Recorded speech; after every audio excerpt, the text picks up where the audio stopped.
Bonjour à vous les Sagittaires, je suis ravie de vous retrouver pour la lecture des énergies de cette Saint-Valentin 2020. J'espère que vous allez tous très bien. Donc nous irons voir un petit peu quelles seront les couleurs voilà, de cette période, de ce week-end de Saint-Valentin pour vous. Donc nous allons commencer par une carte du Crystal Vision Tarot ici. On ira voir un message de l'oracle des nombres. Un message du chakra du cœur des oracles d'Isa, un message de l'oracle de l'amour universel de Tony Carmine Salerno, je vais y arriver. Ensuite, on ira voir avec Mademoiselle Lenormand les rêves enchantés.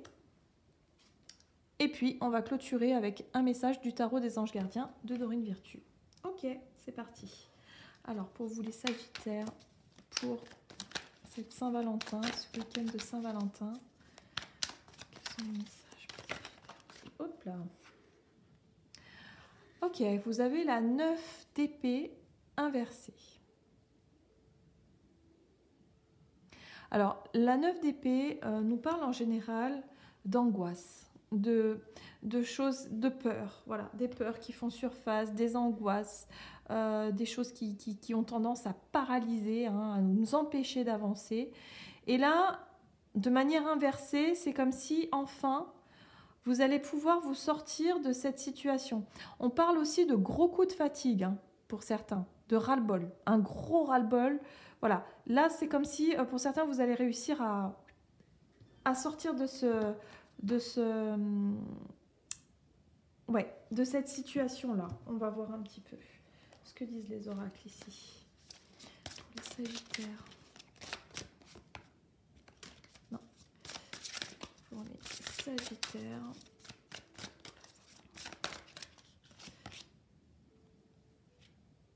D'accord. Vous avez la carte « Tu connais déjà ton âme sœur ». Donc peut-être que pour certains, vous vous posez des questions. Vous vous demandez, mais est-ce que c'est elle? Est-ce que c'est lui? Ben certainement, en fait. Déjà, quand on commence à douter, c'est que déjà, il y a fortement de chances que oui. Il y a de grandes chances. Bon, seulement une âme sœur, une âme, on va dire, une union sacrée, quelque chose comme ça, c'est quand même... Ce ne sont pas des relations qui sont simples, en général. Hein. Ce serait trop facile. Donc, ce sont des énergies... Enfin, ce sont comment, des relations qui ont tendance à être compliquées parce que des âmes sœurs, elles se font travailler mutuellement hein, pour pouvoir justement mieux comprendre et grandir ensemble. Donc, il y a vraiment cette idée de... Voilà, c'est compliqué en général. Hein. Donc là, on est vraiment sur...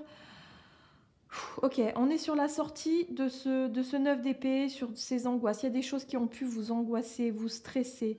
Il y a eu pas mal de questionnements, il y a eu des doutes. J'ai vraiment le sentiment qu'il y a eu des doutes pour vous sur peut-être votre relation. Hein. Il y a vraiment des doutes sur votre partenaire, sur votre relation, de savoir où vous en êtes. Voilà, là, c'est comme si... Oui, on nous parle de sensibilité. Faites attention un petit peu à vos émotions. Hein ne vous laissez peut-être pas trop embarquer dans votre sensibilité, d'être un petit peu hypersensible, voilà. Mais là, il y a vraiment cette notion de réussir à sortir de ça. Avec le 9 d'épée inversé, on sort un petit peu de voilà, de ces angoisses, le fait de trop réfléchir en fait sur cette situation. Voilà, le mental, il a pris trop de place, il a pris trop d'importance, les peurs sont remontées du coup. Enfin voilà. Et du coup, ça vous a remis le doute en vous demandant mais est-ce que c'est mon âme sœur ou pas? Est-ce que c'est vraiment quelqu'un qui est fait pour moi ou pas? Voilà. Donc attention à ne pas ressasser un petit peu tout ça. Mais il y a vraiment cette idée de... Bah là, on vous dit, tu connais ton âme sœur, tu sais qui c'est. Ok? Bon, déjà, il y a une réponse. Il y a un début de réponse. Ok, allez. Que nous disent l'amour universel? Oh! Vous avez vu la carte de la méditation. Donc pour vous, pour cette Saint-Valentin, on va parler effectivement de prendre du temps pour soi, de ressentir les choses aussi. La carte de la méditation, c'est vraiment lorsqu'on écoute un petit peu ce que notre corps et notre âme a à nous dire à l'intérieur. voilà, on se recentre en nous, on écoute, on est là, on écoute voilà, les messages qui viennent à nous. Donc c'est un petit peu ça. Il y a cette idée de tourner une page, de s'apaiser. La méditation, c'est aussi l'apaisement, le ralentissement, l'écoute de soi et de quelque part de vous laisser guider par vos intuitions. Voilà. En tout cas pour cette période-là, vous allez être sensible à tout ce que vos émotions vous disent et à tout ce que votre intuition vous dit surtout. Alors concrètement pour vous, pour cette Saint-Valentin, pour les Sagittaires. D'accord, donc le jardin extérieur qui nous parle des autres, de l'environnement extérieur. Oh, chouette, une invitation. Une invitation, il y a moyen de... Oh là là, ça risque de chambouler un petit peu. Hein. Pour certains, si vous êtes déjà en couple, il y a peut-être une invitation effectivement à sortir. Voilà, si vous avez peut-être plus l'habitude de sortir, mais il y a vraiment l'idée de sortir, voilà, la carte du jardin, c'est l'extérieur, c'est les autres, c'est la foule, c'est peut-être sortir dans un endroit où il y a du monde. Et ça peut peut-être faire renaître quelques émotions hein, chez vous. Mais en tout cas, cette invitation, elle réchauffe les cœurs, là, j'ai l'impression. Hein. Ouais.